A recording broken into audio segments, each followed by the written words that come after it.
حضرت بلال بن رباح، آپ کے والد کا نام حضرت رباح تھا، حضرت بلال کے والد۔ وہ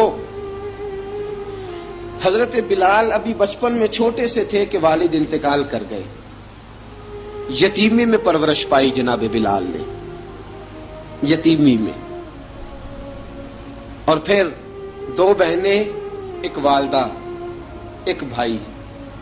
حضرت بلال حبشی کا یہ خاندان مکے میں بکتا بکاتا کسی طرح عبداللہ بن جدعان کے پاس پہنچ گیا۔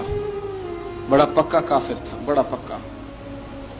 ذرا اسلام کی روشنی چمکی نہ تھوڑی سی، حضرت ابوبکر صدیق رضی اللہ تعالیٰ عنہ اس رستے سے گزرتے تھے، اس رستے میں حضرت بلال کام کاج کیا کرتے تھے، بڑے محنت، بڑے جفاکش، بڑے ہمت والے۔